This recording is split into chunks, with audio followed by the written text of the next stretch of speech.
चलिए स्टार्ट करते हैं।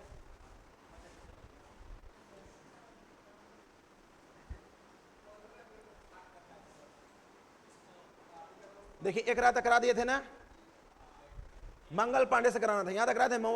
मुगल मेवाड़ की संधि कब हुआ था, ठीक है ना। क्वेश्चन नंबर कितना से 30 से स्टार्ट है, 30 से स्टार्ट है। देखिए 30 से स्टार्ट है। यहां से देखिए पीडीएफ भेज दिए ग्रुप में, नहीं भेजे हैं सब, प्रीवियस ईयर है। देखिए आइए स्टार्ट। मंगल पांडे किस नेटिव इन्फेंट्री से था?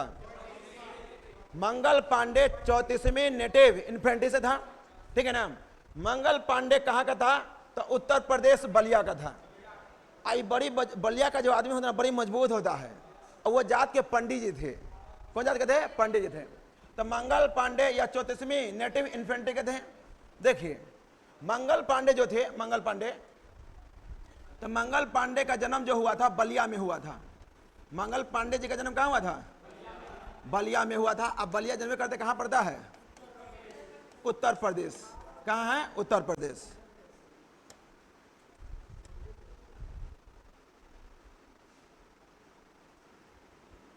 उत्तर प्रदेश कहां पड़ता है? बलिया।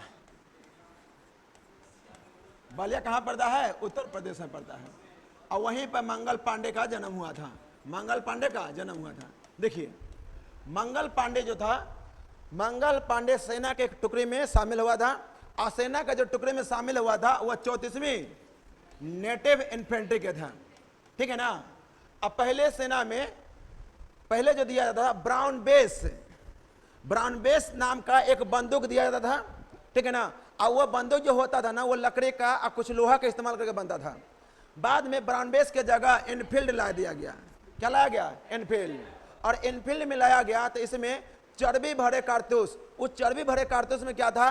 तो गाय का चमड़ी और सुअर का चमड़ी। तो इस चमड़ी जब प्रयोग किया जाने लगा तो इसमें गाय को मांस हिंदू लोग देखना पसंद नहीं करता है, और सुअर का चमड़ा को मुस्लिम देखना नहीं पसंद करता है। तो इसी के विरोध के लेकर मंगल पांडे 34वीं रेजिमेंट इन्फेंट्री से विरोध कर देते हैं बंगाल में, बैरकपुर में। अब विद्रोह करते हैं ना, तो वो जाते हैं मेजर ह्यूसन और बाग को समझाने के लिए। बाकी मेजर ह्यूसन और बाग इसी पर लाठी चार्ज कर देता है। इसी से गुस्सा कर मंगल पांडे मेजर ह्यूसन और मेजर बाग को क्या कर देता है? मार देता है। मेजर ह्यूसन और बाग को क्या कर देता है? मार देता है। और यह मारता कब है? 27 अप्रैल 1857 को। उसके बाद मंगल पांडे को गिरफ्तार कर लिया जाता है, और मंगल पांडे को गिरफ्तार करके 8 अप्रैल, और 27 मार्च है ना भाई,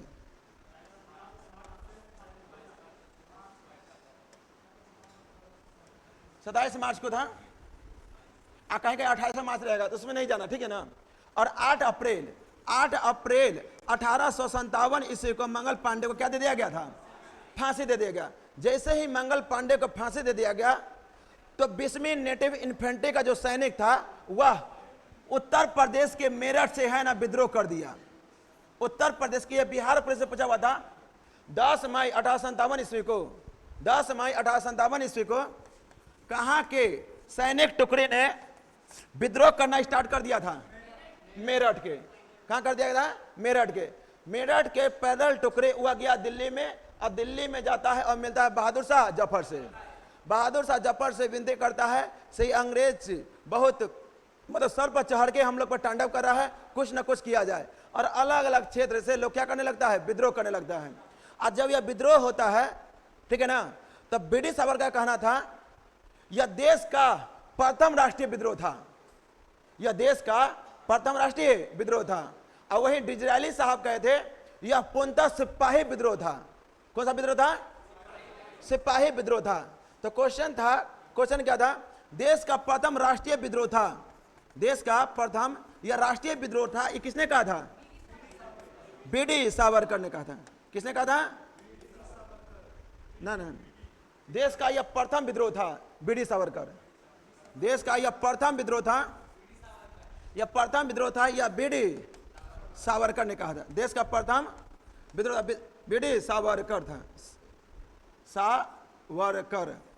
सावरकर था। और वही देश का यह प्रथम राष्ट्रीय विद्रोह था, यह कहा था डिजरायली ने कहा था। किसने कहा था? डिजरायली ने। देश का यह प्रथम राष्ट्रीय विद्रोह था। ये बात किसने कहा था?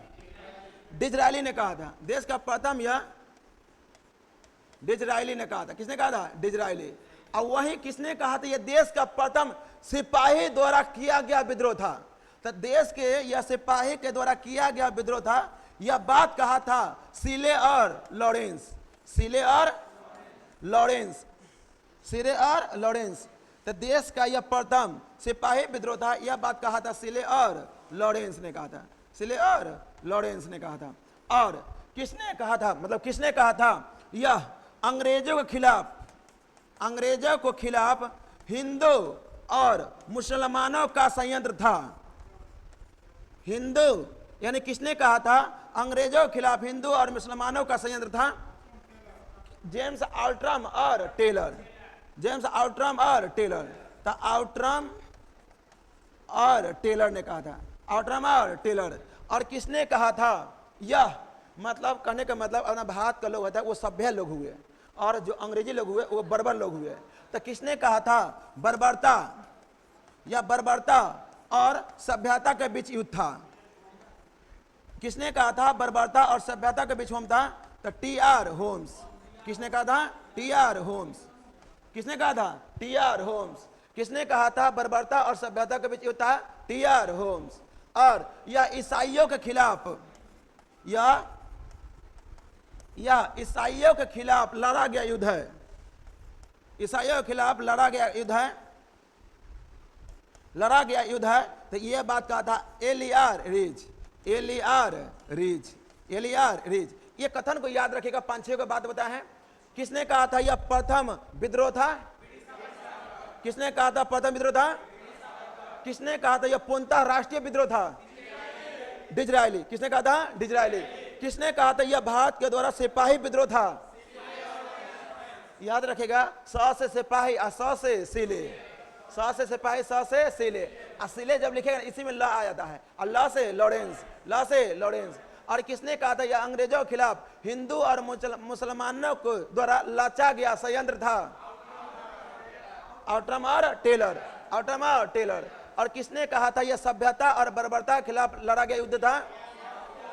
टी.आर. होम्स। टी.आर. होम्स। और किसने कहा था यह ईसाइयों के खिलाफ हिंदुओं के द्वारा लड़ा गया सबसे बड़ा युद्ध था? एलियार रिज। एलियार रिज। उसके बाद किसने कहा था कि, और इसके बाद देखिएगा, जब यह युद्ध लड़ा गया था, युद्ध लड़ा गया था तो 3 क्षेत्र में, कोलकाता क्षेत्र में, बंबई के क्षेत्र में और मद्रास के क्षेत्र में, यहाँ पर सैनिक बढ़ा दिया गया। यहाँ पर भारतीय सैनिक और यूरोपीय सैनिक, तब भारतीय सैनिक रखा गया 2 अनुपात में और यूरोपीय सैनिक जो रखा गया था 1 अनुपात में, 1:2। तो यूरोपीय और भारतीय का अनुपात 1:2। वही बात किया जाए बम्बे में तो यहाँ पर रखा गया कितना अनुपात में? 2:5। अब मद्रास में 2:5। और यहाँ पर ऊंचा से ऊंचा जो पद था वह भारतीयों को नहीं दिया जाता था। और इसके जांच के लिए जो विद्रोह हुआ था, इसके जांच के लिए जो कमीशन आया था उसको बोलते हैं पील आयोग। क्या बोलते हैं? पील कमीशन, यानी पील आयोग आया था, इसी को बोलते हैं पील कमीशन। पील आयोग या पील कमीशन, पील कमीशन आया था, ठीक है ना। तो 1857 के क्रांति को जांच करने के लिए कौन सा आयोग आया था? पील आयोग। और कोलकाता की सेना में सैनिक का अनुपात कितना रखा गया था? 1:2। अब बंबई में, अब मद्रास में 2:5। 2:5। 2:5। बताइए 20वीं नेटिव इन्फेंट्री कहाँ शुरू हुआ था? आज 34वीं नेटिव इन्फेंट्री से कौन था? और वह कहाँ से थे? बैरकपुर। बैरकपुर कहाँ पड़ता है? पश्चिम बंगाल। बैरकपुर पश्चिम बंगाल पड़ता है ना? पश्चिम बंगाल पड़ता है। कहेगा बैरकपुर का विद्रोह कब हुआ था? सुनिए गौर से क्वेश्चन। बैरकपुर का विद्रोह कब हुआ था? तब बैरकपुर का जो विद्रोह हुआ है 1824 में। वह बैरकपुर का विद्रोह हुआ था 1824 ईस्वी में, ठीक है ना। 1824 में बैरकपुर विद्रोह इसलिए हुआ था कि भारतीय सैनिक को उठाकर जबरदस्ती कहाँ लेता था? म्यांमार। और भारतीय सैनिक नहीं चाहता था से हम समुद्र पार करके जाए। समुद्र पार करना अपने आप को पाप समझता था, से हम गंगा मैया को हम पार करके नहीं जा सकते हैं, ठीक है ना। क्या हुआ? हाँ, तो बैरकपुर का विद्रोह कहेगा था 1824। 1824, ठीक है ना। तो बात बुझाया? आइए, यूरोपीय न भारतीय, यूरोपीय और भारतीय का अनुपात 1:2 था, 1:2 यूरोपीय और भारतीय का। उसके बाद देखिए, तो यह था 34वीं था। अब 20वीं कहाँ था? मेरठ। कहाँ था? मेरठ। मंगल पांडे को फांसी कब दिया गया था? 8 अप्रैल 1857, 8 अप्रैल 1857। यहां से समझिए, यहां से पक्का एक मतलब एक आइबे करेगा, ये फिक्स है। राष्ट्रीय आपातकाल के दौरान अनुच्छेद 19 किस अनुच्छेद के तहत निलंबित किया जाता है? तो राष्ट्रीय आपातकाल के दौरान अनुच्छेद 19 किस अनुच्छेद के तहत निलंबित होता है? समझिए, 356 भी गलत है।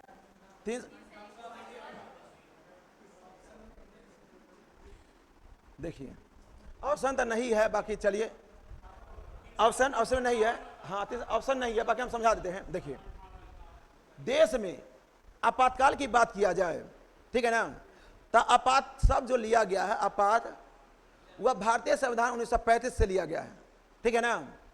और आपातकाल के दौरान जो मौलिक अधिकार में जो निलंबन किया जाता है, वह जर्मनी के संविधान से लिया गया है। कहां से लिया गया है?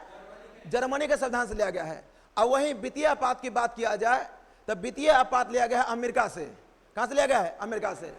और आपात की चर्चा भाग 18 में है। आपात की चर्चा भाग 18 में है, भाग 18 में है, भाग 18 में है। और वहीं आर्टिकल की बात किया जाए, आर्टिकल की बात किया जाए तो यह 352 से लेकर 360, 352 से 360। यहां समझिएगा आपातकाल के बारे में। आपात जो होता है ना, यह 3 प्रकार का होता है। कितने प्रकार का होता है? 3 प्रकार का। एक होता है राष्ट्रीय आपात। क्या होता है? राष्ट्रीय आपात होता है। और एक होता है राष्ट्रपति शासन, राष्ट्रपति शासन। और राष्ट्रपति शासन की चर्चा जो किया गया है, राष्ट्रपति शासन, राष्ट्रपति शासन की जो चर्चा किया गया है, शासन, राष्ट्रपति शासन की चर्चा, यह राष्ट्रीय आपात 352 और राष्ट्रपति शासन 356। और वही वित्तीय आपात की बात किया जाए, वित्तीय आपात की बात किया जाए, किसमें है? वित्तीय आपात की बात किया जाए 360। तो ये आर्टिकल में चर्चा किया गया है, यह आपात की चर्चा आर्टिकल में है। देखिए, राष्ट्रीय जो आपात लगता है, यह 3 प्रकार से लगता है। कितने प्रकार से?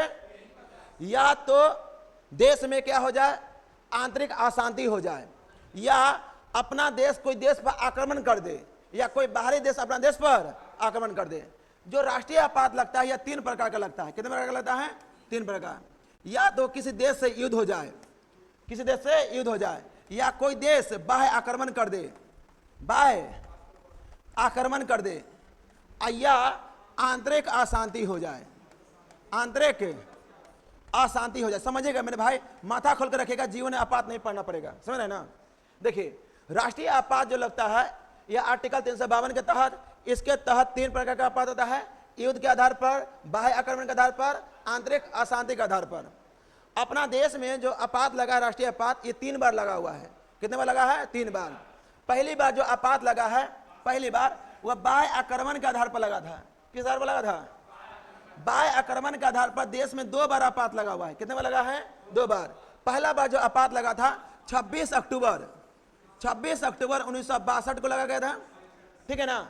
26 अक्टूबर 1962 को लगा था। और इस आपात को ले लिया गया 10 जनवरी 1968 को, 10 जनवरी 1968 को।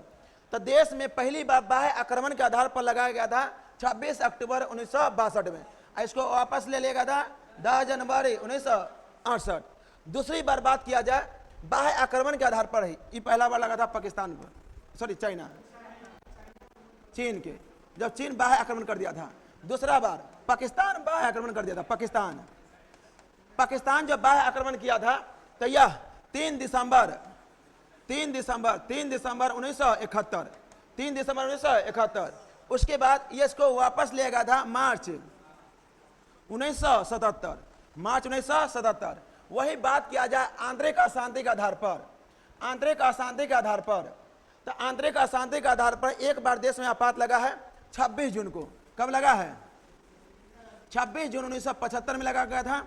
और इसको भी वापस लिया गया था मार्च 1977, मार्च 1977, मार्च 1977। अब इसका कहानी समझिए आपातकाल का। देखिए आपातकाल का समझिए।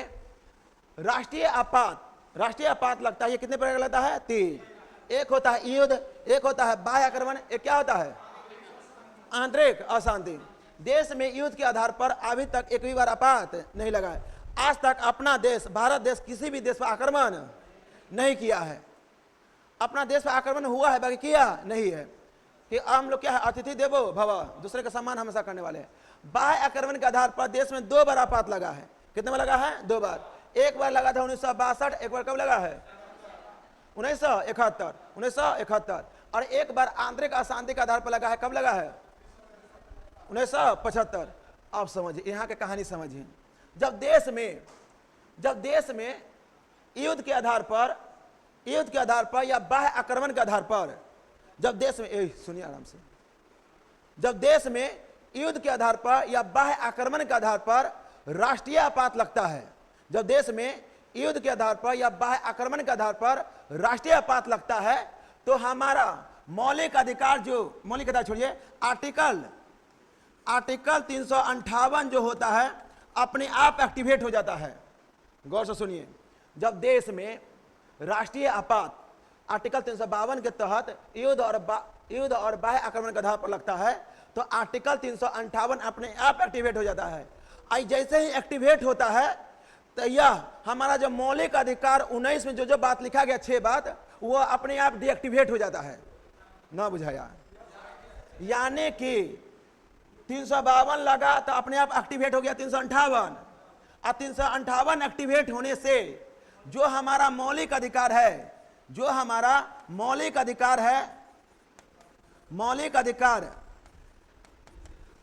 अधिकार में जो 19 में स्वतंत्रता की बात किया गया है, जो 6 प्रकार के 19 के ए में बोलने की आजादी है, बी में बिना हथियार के सभा करने की आजादी है, सी में संघ बनाने की आजादी है, डी में घूमने की आजादी है, यानी 4 में घूमने की आजादी है, ई में ABCD और ई में एस्टेब्लिश होने की आजादी है, ठीक है ना। और एफ तो संपत्ति का अधिकार को निरस्त कर दिया गया है, और जी में जीवन या अपका का जो अधिकार है।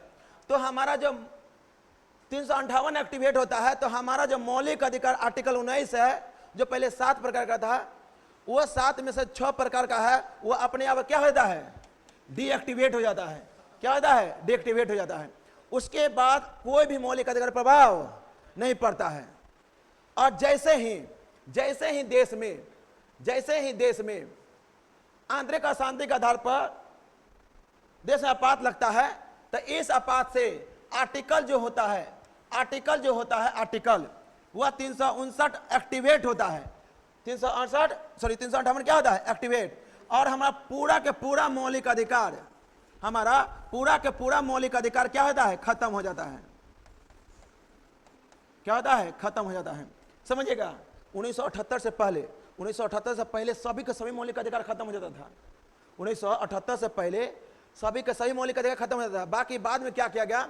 एक संविधान संशोधन किया गया, 44वां संविधान संशोधन 1978 के माध्यम से। 44वां संविधान संशोधन 1978 के माध्यम से क्या कहा गया? जो हमारा मौलिक अधिकार जो 20 और 21 है, ठीक है ना, जो गिरफ्तारियों के विरुद्ध संरक्षण दिया जाता है, और प्राण एवं दैहिक स्वतंत्रता है 21 में, गिरफ्तारी के विरुद्ध संरक्षण, और 21 में है प्राण एवं दैहिक स्वतंत्रता। यह किसी भी परिस्थिति में निरस्त नहीं होगा। तो यानी कि 44वां संविधान संशोधन 1978 के माध्यम से क्या कहा गया?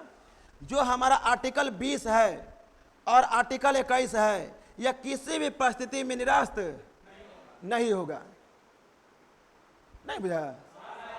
किसी परिस्थिति निरस्त नहीं होगा। और एक और बात सुनिए, 42वां संविधान संशोधन 1976 में क्या कहा गया? ठीक है ना। इसके तहत कहा गया जो 20-21 है वो निरस्त नहीं होगा, बाकी बात जितना भी मौलिक अधिकार सब क्या हो जाएगा? निरस्त हो जाएगा। और 42वां संविधान संशोधन 1976 के तहत क्या कहा गया था? इसके तहत यह कहा गया, यदि देश में युद्ध और बाह्य आक्रमण के आधार पर यदि संपूर्ण देश में आपात लगा है, तो संपूर्ण देश के लिए जो हमारा मौलिक अधिकार है निरस्त हो जाएगा। क्या हो जाएगा? निरस्त हो जाएगा। पर कंडीशन इसमें क्या जोड़ दिया गया? 42वां संविधान संशोधन 1976 के तहत कहा गया, यदि राष्ट्रपति की इच्छा हो, से किसी एक विशेष जगह के लिए ही आपात लगाया गया है, राष्ट्रीय आपात, तो सिर्फ और सिर्फ वो उसी एरिया में हमारा मौलिक अधिकार निरस्त रहेगा, बाकी बात सभी एरिया में क्या रहेगा, लागू रहेगा। यह बात कहा गया 42वां संविधान संशोधन 1976। न बुझे हम ये कहें, जैसे मान लीजिए जम्मू कश्मीर एरिया में पाकिस्तान और चाइना मिलकर आक्रमण कर दिया, और जम्मू कश्मीर एरिया हो गया, पंजाब हो गया, हरियाणा हो गया और राजस्थान हो गया, तो यहां पर राष्ट्रपति की इच्छा करेगा, यहां पर राष्ट्रपति इच्छा करेगा से इस एरिया में बस इतना एरिया तक ही राष्ट्रीय आपात लाया जाए, तो राष्ट्रीय आपात इस एरिया में रहेगा, तो यहां पर कहीं मौलिक अधिकार निरस्त रहेगा, बाकी बात किसी भी एरिया में मौलिक अधिकार पर कोई प्रभाव नहीं पड़ेगा। यही बात जोड़ दिया गया था 42वां संविधान संशोधन 1976 और 44वां के तहत जोड़ा गया, जो हमारा मौलिक अधिकार है 20 से 21 को छोड़कर वह सभी क्या हो जाएगा, निरस्त हो जाएगा। बाकी 1978 से पहले हमारा जो टोटल के टोटल मौलिक अधिकार क्या होता था, निरस्त। 1978 ईस्वी से 20 और 21 निरस्त नहीं होता है, 20 और 21 निरस्त नहीं होता है। तो आज तक अपना देश में 3 प्रकार का राष्ट्रीय आपात लगा है। एक बार चाइना से युद्ध हो गया था 1962, एक बार पाकिस्तान से युद्ध हो गया था 1971, और एक बार इंदिरा गांधी की सरकार ने आंतरिक अशांति के आधार पर 26 जून 1975 को राष्ट्रीय आपात घोषित कर दिया था, ठीक है ना, और इसको वापस ले गया था मार्च 1977, ठीक है ना। उसके बाद बात किया जाए राष्ट्रपति शासन का, तो राष्ट्रपति शासन जो होता है, राष्ट्रपति शासन, तो ये अपना भारत है। तो सबसे पहले 20 जुलाई 1951 ईस्वी को, 20 जुलाई 1951 ईस्वी को पंजाब प्रांत में पहली बार, 20 जुलाई 1951 को पहली बार राष्ट्रपति शासन लगाया गया था, ठीक है ना। तो पहली बार राष्ट्रपति शासन लगा था 20 जुलाई 1951 ईस्वी, कहां पे, पंजाब में लगा था। कहां लगा था, पंजाब में। और पंजाब में लगने के बाद सबसे अधिक समय तक जो राष्ट्रपति शासन लगा था वह जम्मू कश्मीर में, सबसे अधिक समय तक कहां लगा था, सबसे अधिक समय तक जम्मू कश्मीर में। कहां पे लगा था, जम्मू कश्मीर में। अब पहले प से पंजाब, प से पहला, प से पंजाब। वही बात किया जाए सबसे अधिक बार कहां लगा है, मणिपुर में लगा है। सबसे अधिक बार कहां लगा है, मणिपुर में लगा है। कहां पे लगा है, मणिपुर। कहां पे लगा है, मणिपुर। अब मणिपुर और छत्तीसगढ़, मणिपुर और छत्तीसगढ़ लगभग 10-10 बार, दोनों बार लगा है। और एग्जाम में आ जाएगा दोनों ऑप्शन में बराबर है, मणिपुर और छत्तीसगढ़, ठीक है ना, तो दोनों होगा, समझे ना। और नहीं तो सिर्फ मणिपुर रहे तो मणिपुर, नहीं तो छत्तीसगढ़ रहेगा तो छत्तीसगढ़, क्योंकि दोनों में 10-10 बार लगा है। वहीं बिहार की बात किया जाए, बिहार में आपात कितने बार लगा है, 8 बार। और 8 बार में पहली बार लगा था 1968 में, 1968 में। तो बिहार में पहली बार लगा 1968 में, और कितने बार लग चुका है, 8 बार। सबसे ज्यादा बार कहां लगा है, कितने बार लगा है, 10 बार। कितने बार लगा है, 10 बार। वहीं बात किया जाए पहली बार कहां लगा है, और सबसे अधिक समय तक कहां लगा है, लगभग 6 वर्ष तक लगा था राष्ट्रपति शासन। कहां पे, जम्मू कश्मीर में। कहां पे लगा था, जम्मू कश्मीर में। वहीं बात किया जाए वित्तीय आपात की, तब वित्तीय आपात जो होता है ना, आज तक नहीं लगा है। आपात की और बात कर लीजिए। आपात जो होता है ना, आपात, जब देश में राष्ट्रीय आपात लगाना होता है या राष्ट्रपति शासन लगाना होता है, तो इसमें सबसे पहले लोकसभा के अध्यक्ष टोटल बैठे हुए सदस्य का 1/10 सदस्य हस्ताक्षर करके लोकसभा में भेज दे, ठीक है ना। यदि लोकसभा के अध्यक्ष नहीं रहता है, लोकसभा के अध्यक्ष नहीं रहता है, तो उसके जगह या राष्ट्रपति को वह पत्र भेजा जाएगा कि हाँ, इस क्षेत्र में राष्ट्रपति शासन लगना चाहिए। या तो लोकसभा का अध्यक्ष देगा, नहीं तो राष्ट्रपति को देगा, ठीक है ना। अब जैसे ही घोषणा हो जाएगा, तो जो राष्ट्रीय आपात लगता है, तो पहली बार 1 महीना के लिए, कितने महीने के लिए, और राष्ट्रपति शासन 2 महीना के लिए, और वित्तीय आपात कितने महीने के लिए, 2 महीना के लिए। बस याद रखिएगा 122, कितना याद रखेगा, 122 राष्ट्रपति शासन लगता है। तो पहली बार राष्ट्रपति शासन, राष्ट्रपति के अनुमोदन से जो घोषणा होता है, तो कितना महीना के लिए प्रभावी होगा, 1 महीना। राष्ट्रपति शासन लगेगा, जब राष्ट्रपति अनुमोदन करके राष्ट्रपति शासन लगा देगा, तो पहली बार कितना महीना के लिए प्रभावी रहेगा, 2 महीना रबर हो जाएगा। तो यहाँ पर मंत्रिमंडल का गठन करके 6 महीना के लिए बढ़ाया जा सकता है। और मैक्सिमम जो राष्ट्रपति शासन जो होता है, मैक्सिमम जो घोषणा करके 6 महीना कर लेगा, और 6 महीना के बाद मैक्सिमम जो लग सकता है कितना साल के लिए, 3 साल के लिए लग सकता है। कितना साल के लिए लग सकता है, 3 साल के लिए। अब वही बात किया जाए राष्ट्रीय आपात के, तो यहाँ पर 1 महीना घोषणा करके 6 महीना, 6 महीना करके करके अनंत तक चलेगा। कितने साल तक चलेगा? अनंत तक। कब चलेगा? अनंत तक। उस तरह ये भी कितना चलेगा? अनंत तक चलेगा वित्तीय आपात। बाकी आज तक वित्तीय आपात नहीं लगेगा। तो कहेगा राष्ट्रपति शासन लगेगा, तो पहला बार राष्ट्रपति शासन कितना महीना के लिए प्रभावी रहेगा? 1 महीना। और राष्ट्रपति शासन ये कितना आसान है, 2 महीना 2 महीना 122 बस यही है ना, 122 राष्ट्रपति 1 महीना, राष्ट्रपति शासन 2 महीना, अब वित्तीय आपात 2 महीना। कितना महीना प्रभावी रहेगा? 2 महीना में। बुझाया? ठीक है ना? बताइए आर्टिकल 1968 में क्या बोले? 5 में देखिए 1999 में लगाया गया था। इंदिरा गांधी अस्थायी तौर पर विधानसभा में पेश किया था 1999 ईस्वी में। महज 4 दिन के लिए घोषणा किया गया, ठीक है ना, से हाँ यहाँ पर राष्ट्रपति शासन है, बाकी राज्यपाल उसको ने खारिज कर दिया। तो गूगल पर सर्च मारिएगा ना तो 1999 देगा, बाकी वो प्रभावी नहीं रहा था। बाकी रियल में 2005 में लगा था। कब लगा था? 2005 में। तो ये टोटल रहा किसके बारे में? राष्ट्रपति शासन। तो आपात की चर्चा बताइए एक बार फटाफट। आपात की चर्चा किस भाग में है? आर्टिकल कहां से कहां तक? 352 से 360। आपात कितने बार होता है? राष्ट्रपति शासन, राष्ट्रीय आपात, राष्ट्रपति शासन, वित्तीय आपात। राष्ट्रीय आपात लगता है कितने महीने के लिए प्रभावी रहता है? राष्ट्रपति शासन। अब वित्तीय आपात 2 महीना के लिए। उसके बाद 352 के तहत जब देश में राष्ट्रीय आपात लगता है तो कितने आधार पर लगता है? युद्ध और बाह्य आक्रमण। और कौन सा आधार पर लगता है? आंतरिक अशांति। युद्ध और बाह्य आक्रमण के आधार पर 2 बार राष्ट्रीय आपात लगा। एक बार कब लगा? 1962। एक बार कब लगा है? आइए वापस कब लिया था? इसको वापस कब लिया था? 1977। वही बात किया जाए आंतरिक अशांति का आधार पर आपात कब लगा था? 26 जून 1975। इसको वापस कब लिया गया था? मार्च 1977। जब देश में राष्ट्रीय आपात लगता है तो कौन सा आर्टिकल अपने आप एक्टिवेट हो जाता है? 358। तो 358 लगने से कौन सा मौलिक अधिकार निरस्त हो जाता है? आर्टिकल 19। क्या इसके अलावा और कोई मौलिक अधिकार प्रभाव पड़ता है? नहीं पड़ता है। और जब देश में आंतरिक अशांति का आधार राष्ट्रीय आपात लगता है तो मौलिक अधिकार, कौन से मौलिक अधिकार को छोड़कर वह सभी मौलिक अधिकार निरस्त हो जाता है? 20 और 21 छोड़ के। अब 20 और 21 छोड़ के ये कौन सा संविधान संशोधन के तहत जोड़ा गया था? 44वां संविधान संशोधन 1978 और 42वां संविधान संशोधन 1976 के तहत क्या कहा गया था? यदि देश में जहां पर राष्ट्रीय आपात राष्ट्रपति घोषणा किया है बस वहीं पर का मौलिक अधिकार निरस्त रहेगा। यदि राष्ट्रपति घोषणा का इस क्षेत्र में नहीं रहेगा तो वहां का मौलिक अधिकार निरस्त नहीं रहेगा। यह जोड़ा गया था कौन सा संविधान संशोधन के तहत से? 42वां संविधान संशोधन 1976। बुझाया? आगे बढ़ा जाता है। आपात से बारे में इससे बाहर नहीं आता है। आपात से इससे बाहर आए भी नहीं करेगा। इससे बाहर कुछ है ही नहीं, कुछ तो क्या आएगा?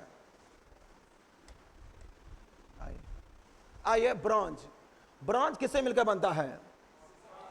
तो ब्रॉन्ज जो बनता है, जो ब्रॉन्ज मेडल होता है जो दिया जाता है ओलंपिक खेल में, तीसरा मेडल गोल्ड होता है, ठीक है ना, सिल्वर होता है, आगे ब्रॉन्ज होता है। तो ब्रॉन्ज किसके में बनता है? कॉपर और टिन। देखिए यहां पर 10 को याद रखिएगा, यहीं से बाहर नहीं आएगा, ठीक है ना। 10 को याद रखिएगा। पहला एक होता है पीतल जो होता है पीतल जो बनता है कॉपर और जिंक। वही मूंज मेटल की बात किया जाए, मूंज मेटल का, तो मूंज मेटल भी जो बनता है, कहाँ भागता है तुम? मोनो कॉपर और जिंक, मूंज मेटल कॉपर और जिंक। वही बात किया जाए डच मेटल का, तो डच मेटल भी किससे का बनता है? कॉपर और जिंक। बात लगा देंगे इसमें जर्मन सिल्वर का। क्या हुआ? जर्मन सिल्वर जो होता है, जर्मन सिल्वर, तो इसमें लगा देंगे कॉपर, जिंक और क्या होता है? निकेल। कॉपर जिंक और निकेल। वहीं डेल्टा मेटल की बात किया जाए, डेल्टा मेटल की, तो कॉपर, जिंक और आयरन लोहा।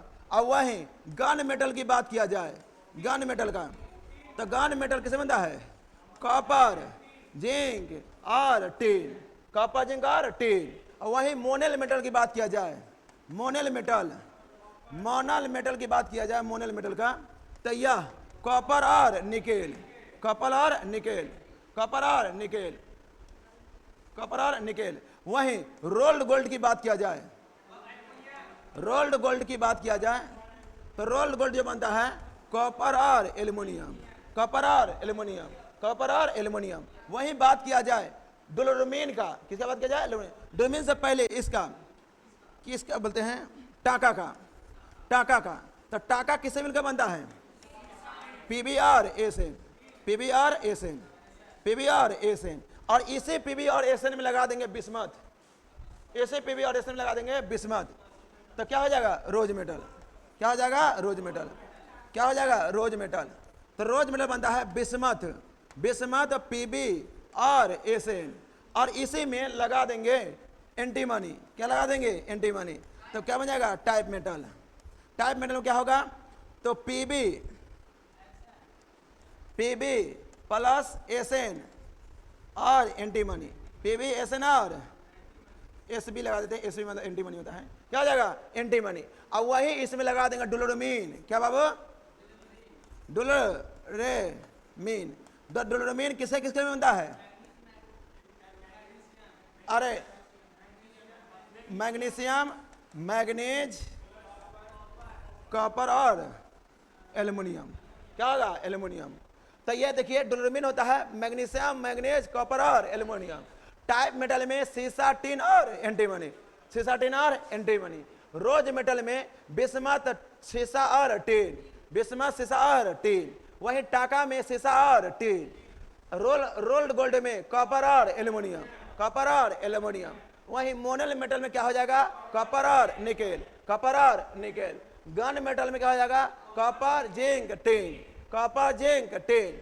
वही बात किया जाए डेल्टा मेटल की, तो कॉपर, जिंक, लोहा, कॉपर, जिंक, लोहा। जर्मन सिलेंडर में कॉपर, जिंक और निकेल, कॉपर, जिंक और निकेल। वही डच मेटल, मुंज मेटल और पितल मेटल, कॉपर और जिंक, कॉपर और जिंक, कॉपर और जिंक। अब सब बना दीजिएगा, इसके अलावा कुछ है नहीं है।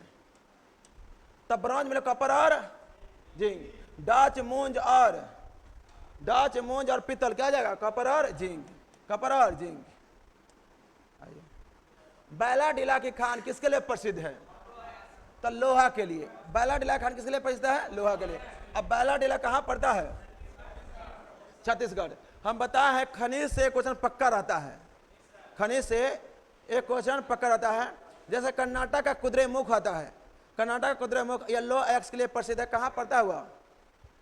कर्नाटक में पड़ता है। कहाँ पड़ता है? कर्नाटक में। मयूरभंज कहाँ पड़ता है? और लोहा के लिए प्रसिद्ध है पामलू। पामलू कहाँ पड़ता है? झारखंड में। पामलू कहाँ पड़ता है? लोहा के लिए प्रसिद्ध है पामलू। पलामू, पलामू, सॉरी, पामलू निकल गया। हाँ हाँ, लोहा के लिए पलामू है, पामलू निकल गया, पलामू है। कोयला लोहा के लिए, ठीक है ना। उसके बाद देखिए, तब बैलाडीला खान किस लिए प्रसिद्ध है? लोहा एक्स के लिए। प्रोजेक्ट 75 किससे संबंधित है? पनडुब्बी से। 6 प्रकार का पनडुब्बी है। कितने प्रकार का है? 6 प्रकार का। तब पनडुब्बी से संबंधित है। वही हवाई जहाज के बात किया जाए तो 1903 ईस्वी में किसने आविष्कार किया था? राइट बंधु। किसने आविष्कार किया था? राइट बंधु बात किया था। वही मिसाइल का पहले, मिसाइल का जब आविष्कार हुआ था अपने भारत में 1983 ईस्वी में, 1983 में पृथ्वी मिसाइल जो आविष्कार हुआ था 1983 में। पटना होता है ना, PATNA। पी से क्या होता है? पृथ्वी। क्या होता है? पृथ्वी। ए से अग्नि, टी से त्रिशूल, एन से नाग, ए से आकाश। पी से पृथ्वी, पी से पृथ्वी, ए से अग्नि, टी से त्रिशूल, एन से नाग और ए से आकाश। ए से क्या होगा? आकाश। ए से क्या होगा? आकाश। उसके बाद देखिए, वही सैन्य अभ्यास दिन में करते हैं। 2 देशों के बीच जो लड़ा जाता है, युद्ध अभ्यास होता है, ठीक है ना। इसके बाद पनडुब्बी जो होता है ना, 6 प्रकार का होता है। क्या है? 6 पनडुब्बी है ना। पहला Indian naval ship, Indian naval ship. Indian naval ship क्या है? कलवरी है। क्या है? कलवरी। इंडियन नेवल शिप क्या है? कलवरी। वही INS बागीशीर है। क्या है मेरे भाई? बागासीर। बागासीर। वही बात किया जाए आगे, INS क्या है? बेला। INS बेला। INS क्या है? बेला। वही INS क्या है? क्या बोलते? खंडहर। INS खंडहर। और एक और क्या आएगा? INS खरंज। क्या बोलते? खंडर हो गया करंज। INS करंज। वही बात किया जाए, एक और है, 1 2 3 4 5, एक और होगा, 6 गो है। INS बागीर है ना, एक बागीर होगा। क्या होगा? बागीर। एक बागीर है, क्या है? बागीर है। तो 6 गो पनडुब्बी है। क्या भारत में कितने पनडुब्बी है? कौन कौन है? कलवरे, बागेश्वर, बेला, खंडहर, करंज, बागीर। कलवरे, बागेर, बेला, खंडहर, करंज और बागीर। तो कै गो पनडुब्बी है? कौन कौन? बागेर, बेला, खंडहर, करंज, बागीर। कलवरे, बागेश्वर, बेला, खंडहर, करंज और बागीर। ये सब क्या है? पनडुब्बी है। क्या है? पनडुब्बी है। क्या है? पनडुब्बी। आगे देखिए, ब्लड लेते जन्मे के किसके लिए प्रसिद्ध है? लोयक्स के लिए। वहीं बात किया जाए भारत के एकमात्र तैरता हुआ राष्ट्रीय उद्यान कौन सा है? तो भारत के एकमात्र तैरता हुआ नेशनल पार्क कौन सा है? किलिमंजारो। किलिम लामजाओ। वह किबुल लामजाओ कहाँ पड़ता है? यह जैसे भारत की बात किया जाए, तो भारत की बात किया जाए तो यहाँ पाइएगा तो मणिपुर में एक राष्ट्रीय उद्यान है जिसका नाम क्या है? किबुल लामजाओ। और किबुल लामजाओ पड़ता है, कहाँ पड़ता है? मणिपुर में। कहाँ पड़ता है? मणिपुर में। कहाँ पड़ता है? मणिपुर में। भारत का पहला राष्ट्रीय उद्यान कौन था? Jim Corbett. कौन सा था? Jim Corbett. Jim Corbett. Bharat का सबसे पहला राष्ट्रीय उद्यान कौन था? Jim Corbett. अब भारत का सबसे बड़ा राष्ट्रीय उद्यान हेमिस। भारत का सबसे बड़ा राष्ट्रीय उद्यान हेमिस राष्ट्रीय उद्यान। भारत का सबसे बड़ा राष्ट्रीय उद्यान कौन सा है? और हेमिस कहाँ पड़ता है? हेमिस कहाँ पड़ता है? लद्दाख। हेमिस कहाँ पड़ता है? लद्दाख। हेमिस कहाँ पड़ता है? और वहीं जिम कॉर्बेट कहाँ पड़ता है? उत्तराखंड। एक पड़ता है बांधवगढ़। कहेगा सफेद शेर के लिए कौन सा राष्ट्रीय उद्यान प्रसिद्ध है? बांधवगढ़। कौन सा है? बांधवगढ़।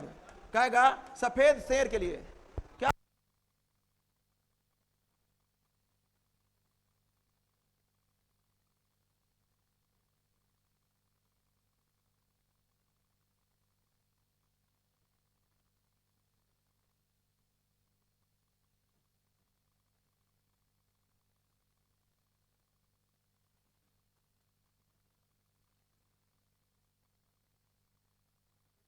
है ना, ये है, ये लद्दाख वाला है।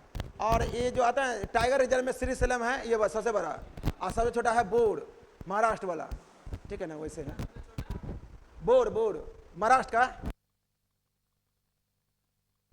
महाराष्ट्र वाला। बांधवगढ़ जो है ना, सफेद शेर के लिए प्रसिद्ध है। किस लिए प्रसिद्ध है? सफेद शेर के लिए प्रसिद्ध है। वहीं एशियाई सिंह के लिए, एशियाई सिंह के लिए कौन सा राष्ट्रीय उद्यान प्रसिद्ध है? गिर। कौन सा है? गिर। तो एशियाई शेर के लिए, एशियाई शेर के लिए, एशियाई शेर के लिए कौन प्रसिद्ध है? और गिर। कहेगा मतलब शेर का इंग्लिश क्या बोलते हैं? लायन। तो लायन प्रोजेक्ट कब आया था? 1972। और टाइगर प्रोजेक्ट कब आया था? 1973। अब कछुआ कब आया था? कछुआ प्रोजेक्ट कब आया था? 1974। 1974। मगरमच्छ कब आया था? 1975। और घड़ियाल भी कब आया था? 1975। और गेंडा, घड़ियाल 74 हो गए। और गेंडा कब आया था? 1987। 1987। लाल पंडा कब आया था? 1992। सर ये हाथी रिजर्व कब आया था? 1992। और लाल पंडा 1996। 1996। और वही गिद्ध संरक्षण कब आया था? 2006। और वही हिम तेंदुआ कब आया था? 2009। हिम तेंदुआ 9, गिद्ध संरक्षण 2006।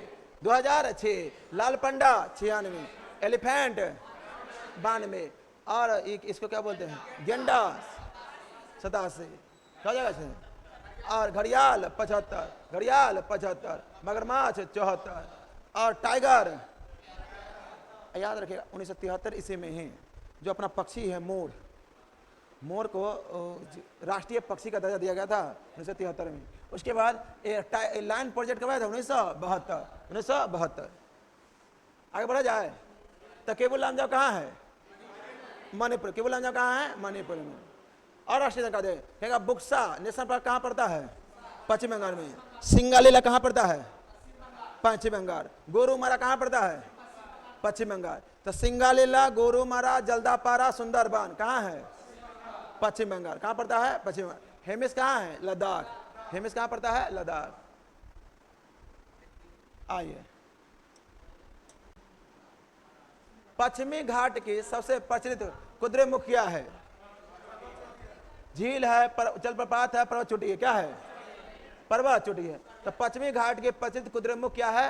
पर्वत चोटी है। क्या है? पर्वत चोटी है। देखिए पर्वत चोटी की बात किया जाए, पर्वत चोटी की देखिए, एक होता है मेरे भाई झील। क्या होता है? झील। भारत में झीलों की बात किया जाए, झीलें लिखे हैं ना,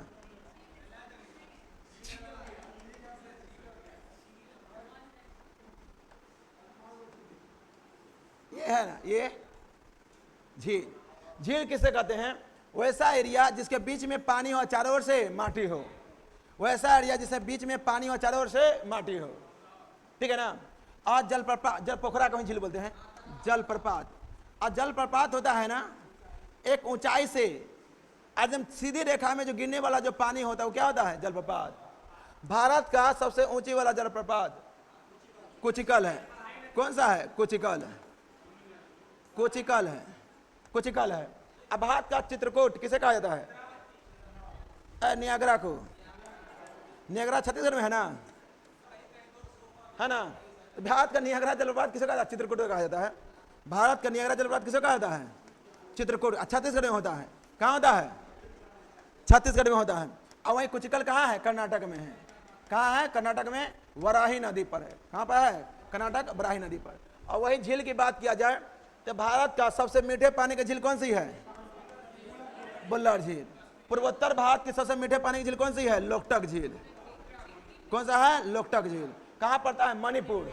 कहाँ पड़ता है? मणिपुर। और सबसे ऊंचाई पर स्थित झील कौन सा है? सबसे ऊंचाई पर स्थित झील कौन सा है?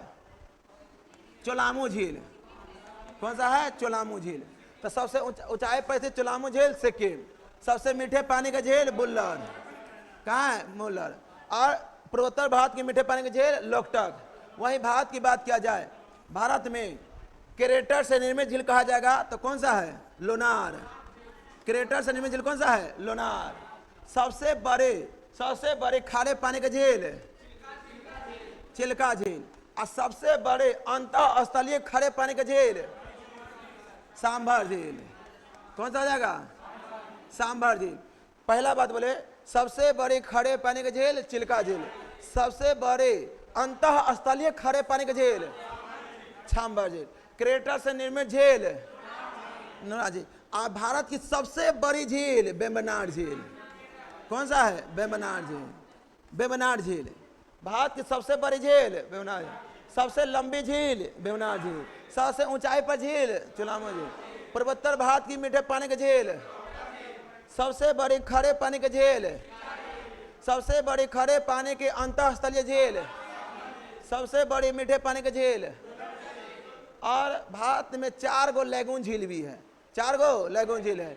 एक तो चिल्का झील लैगून भी है, एक है पुलिकट जो आंध्र प्रदेश और कहाँ पड़ता है? तमिलनाडु। वो झील का नाम है पुलिकट। क्या नाम है? पुलिकट झील।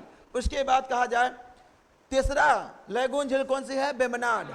वेम्बनाड से ही निकला हुआ एक झील है जिसका नाम है कयाल झील। कौन सा झील है? कयाल झील। और इसी कयाल झील में नौका दौड़ होता है। तो नौका दौड़ होता है कहाँ पे होता है? केरल में। नौका दौड़ कहाँ होता है? केरल में। और एक झील है आंध्र प्रदेश में, कोल्लेरू झील। कौन सा है? कोल्लेरू। तो यही 4 गो जो झील है, जो कौन सा झील है? लैगून झील है। लैगून झील उसे बोलते हैं जैसे गांव में खेत में जब पानी पटाइएगा तो पैपा फट जाता है ना, तो पैपा फट जाएगा, इतना वो भोका बना देता है।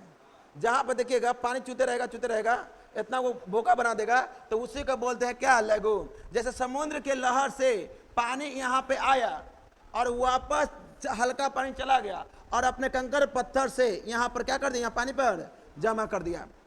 जब खुला बोरिंग चलाइएगा ना और जब पानी फेंकेगा तो गिट्टी बालू जो होगा ना एक साइड कर देगा, ठीक है ना, इतना गो छेद कर देगा, छेद बोगा बना देगा, तो वहां पानी जमा होता है, उसी को बोलते हैं लैगून। क्या बोलते हैं? लैगून, ठीक है ना। तो यह झील हो गया, ठीक है ना। अब आइए हम लोग जो देख रहे थे पर्वत, तीसरा क्या होता है? पर्वत। पर्वत की बात किया जाए, पर्वत की, तो भारत में जो पर्वत होता है, पर्वत एक है पश्चिमी घाट का, एक क्या है? पूर्वी घाट का। और पश्चिमी घाट और पूर्वी घाट का जो मिलन स्थल है उसको बोलते हैं नीलगिरी। क्या बोलते हैं? नीलगिरी। और नीलगिरी का जो ऊंची चोटी है उसका नाम है दोदा बेटा। क्या नाम है? दोदा बेटा।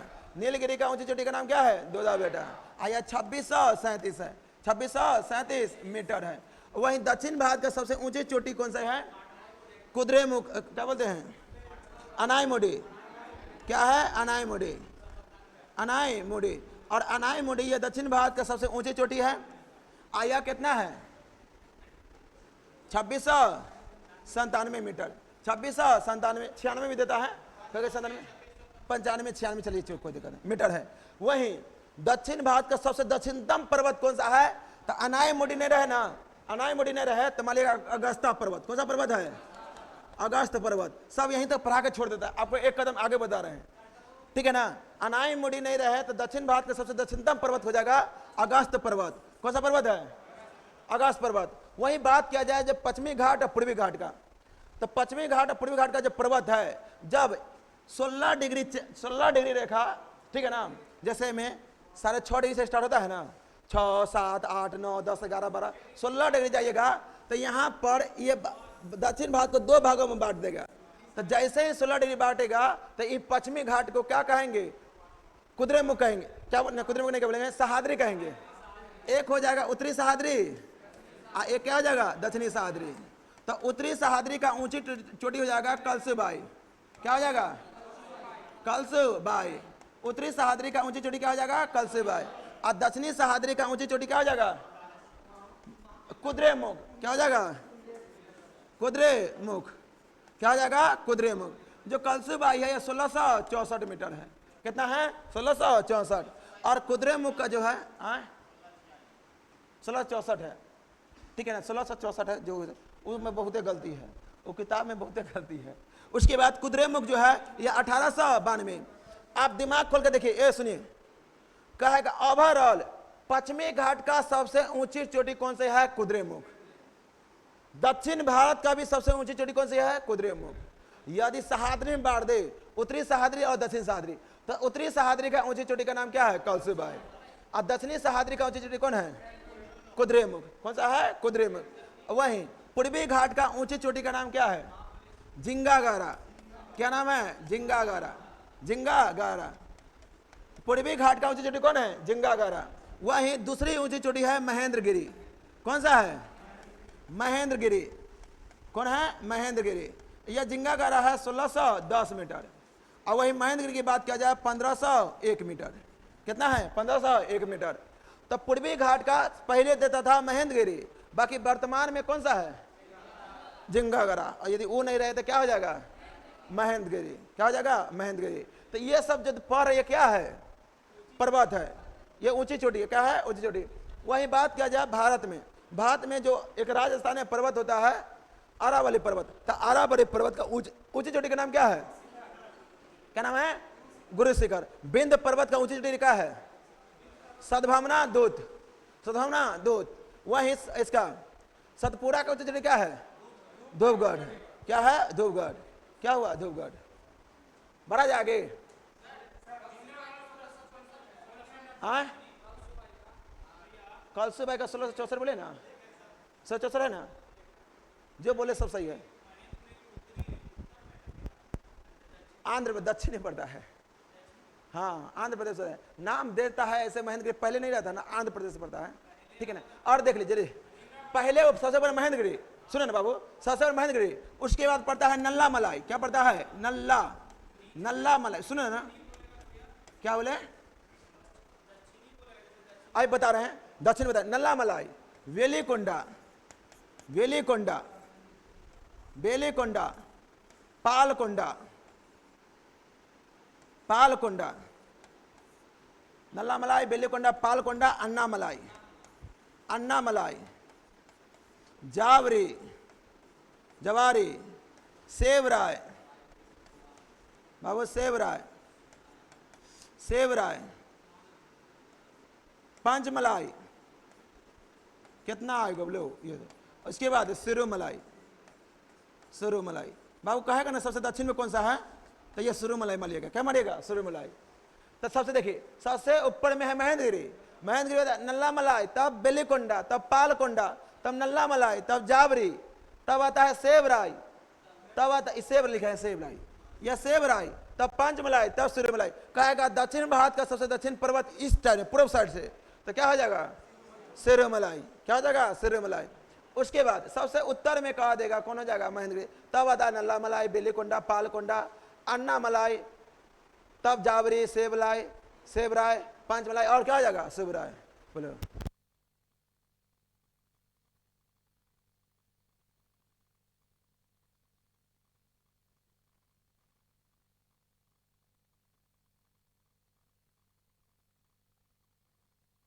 पर्वत है उसका चोटी है अन्नामलाई, पर्वत है अनाईमुडी और चोटी है अन्नामलाई। क्या बोले? काडवम के पहाड़ी जो आता है ना, काडवम पहाड़ी, ये दो राज्य से सीमा लगाता है। देखो बाबू ये पहाड़ी है, उसका हिस्सा नहीं है। जैसे हम यहाँ पे आओगे ना, तो यहाँ पे आओगे तो अन्नामलाई है, इसके बगल में काडवम के पहाड़ी, काडवम कहते हैं इलायची के पहाड़ी, और इलायची के ऊपर में आओगे तो नीलगिरी की पर्वत है, और इस अन्नामलाई से भी नीचे भी आओगे तो अगस्ता के पराई है। ठीक है ना? अगस्ता पर है। अब इसके नीचे में आओगे तो सिरुमलाई है। क्या है? सिरुमलाई है। हाँ, इसे 3 पर्वत मिलता है, एक इधर में आएगा तो जावरी मिल जाएगा। ठीक है ना? इधर में नीलगिरी, पूर्वी घाट और पश्चिमी घाट और नीलगिरी, ये 3 राज्य से सीमा लगाता है। कितने राज्य लगाता है? सीमा से एक होगा कर्नाटक, केरल और क्या हो जाएगा? तमिलनाडु। कर्नाटक, केरल, तमिलनाडु। हाँ, मैप नहीं डाउनलोड किया है, आए बहुत ही करवाना है, हल्ला नहीं। आओ देखिए, निम्न में से किस संस्था को आरबीआई का विनियमन नहीं करता है? तो आरबीआई अधिनियम 1934 के तहत यंग हिल्टन आयोग की सिफारिश पर, यंग हिल्टन आयोग की सिफारिश पर 1 अप्रैल 1935 ईस्वी में आरबीआई का गठन किया गया था, और इसका जो केंद्रीय मुख्यालय बनाया गया था कोलकाता बनाया गया था। कहाँ बनाया गया था? कोलकाता। जो आरबीआई होता है, आरबीआई का जो केंद्रीय मुख्यालय बनाया गया था 1935 ईस्वी में जब स्थापना हुआ 1 अप्रैल को, 1 अप्रैल को जब स्थापना हुआ था, 1 अप्रैल को स्थापना हुआ था। ठीक है ना? 1 अप्रैल को स्थापना हुआ था। इसका केंद्रीय मुख्यालय कहाँ बनाया गया था? कोलकाता में बनाया गया था। पर 1937 में जाकर इसका अस्थायी रूप से इसका मुख्यालय बना दिया गया मुंबई। कहाँ बनाया गया? मुंबई बनाया गया 1937 में। और इसी आरबीआई, ये जो पहले आरबीआई बैंक था यह निजी स्वामित्व वाली बैंक था, यह आरबीआई बैंक था वह निजी स्वामित्व वाली बैंक था। ठीक है ना? पर बाद में चलकर केंद्र सरकार ने इसको अधिग्रहण कर लिया 1 जनवरी 1949 ईस्वी को। 1 जनवरी 1949 ईस्वी को इसका राष्ट्रीयकरण करके प्राइवेट से इसको केंद्र सरकार ने अपने अधीन कर लिया। आज जैसे ही अपने अधीन इस आरबीआई को कर लिया तो 2 प्रकार काम किया, एक तो वित्त का देखरेख करने के लिए और एक बैंकों को संभालने के लिए, यानी कि बैंकों को रेगुलेट करने के लिए, बैंकों को रेगुलेट करने के लिए। तो आरबीआई पहले निजी स्वामित्व वाली बैंक हुआ करता था 1949 से पहले। जब 1 जनवरी 1949 ईस्वी को जब इसका राष्ट्रीयकरण किया गया इस आरबीआई का, ठीक है ना, तो इसको राष्ट्रीयकरण करने के अधीन यह केंद्र सरकार के अधीन चला गया। कहाँ गया? केंद्र सरकार के अधीन आया। तो केंद्र सरकार इसको वित्त विभाग देखने के लिए दिया गया, और एक बैंकों का रेगुलेट करने के लिए। सभी बैंकों का जो होता है रेगुलेट कौन करता है? जितना भी व्यवसाय बैंक है, जैसे एसबीआई हो गया, उसके बाद एचडीएफसी बैंक हो गया, ऐसे दुनिया का कोई भी बैंक होता है, इस सब को कौन देख रेख करता है? आरबीआई करता है। कौन करता है? आरबीआई। ठीक है ना? दुनिया में भारत का। ठीक है ना? आए रे वाह। ठीक है ना? तो ये कहीं पर चर्चा किया गैर वित्तीय का? किया है? नहीं। ये वित्तीय का करेगा और बैंकों का क्या करेगा? रेगुलेट करेगा, गैर वित्तीय का नहीं करेगा। तो यही पूछ रहा था आपसे, क्वेश्चन क्या कर रहा था, निम्नलिखित में से किस संस्था को आरबीआई विनियमन नहीं करता है? गैर बैंकिंग को नहीं करता। अब बैंकिंग को करता है कि नहीं करता है? वित्त को भी करता है बैंकिंग वित्तीय को भी करता है, उपकरण और निवेश संबंधी निवेश करवे करता है इसमें, ठीक है ना। आरबीआई करोड़ों करोड़ रुपया देता है किसी को निवेश करने के लिए, ठीक है ना।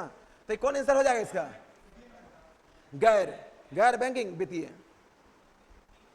इसके बाद देखिए, एक समान वित्तीय गति में निम्न राशि स्थिर रहती है। देखिए देखिए चाल के अलावा देखिए एक बात देखिए, वित्तीय गति के अलावा, वित्तीय मतलब होता है, देखिए ये पंखा कैसा घूम रहा है? वृत्त गति में, ठीक है ना। लट्टू जो घूमता है वृत्त गति में, मौत का कुआं कैसे घूमता है? वृत्त गति में। तो वृत्त गति में एक चीज हमेशा याद रखिएगा, वृत्त गति में हमेशा इसका वेग, जो वेग होता है ना, वेग और संवेग, वेग और संवेग चेंज होगा, ठीक है ना। पर चाल कभी भी होता है ना वृत्तीय गति में, चाल कभी भी चेंज नहीं होता है। जितना चाल से चलेगा उतना ही चाल से चलता रहेगा। वृत्तीय गति में एक ही चीज नियत रहता है, वो क्या रहता है? चाल। चाल का सूत्र क्या होता है? दूरी बटा समय, दूरी बटा समय, दूरी बटा समय। वही बात किया जाए वेग का, तब वेग का क्या होता है? विस्थापन बटा समय। विस्थापन समझते हैं ना, जो मिनिमम दूरी होता है उसे क्या बोलते हैं? विस्थापन। जो मिनिमम दूरी होता है उसे क्या बोलते हैं? विस्थापन। और संवेग जानते क्या होता है? द्रव्यमान गुणे वेग, द्रव्यमान गुणे वेग, द्रव्यमान गुणे वेग। जैसे द्रव्यमान गुणे वेग, वेग की बात किया जाए, द्रव्यमान गुणे वेग गुणे ही संवेग। जैसे हम लोग बचपन में ऐसे मार खाते थे, ऐसे मार खाते थे, ठीक है ना।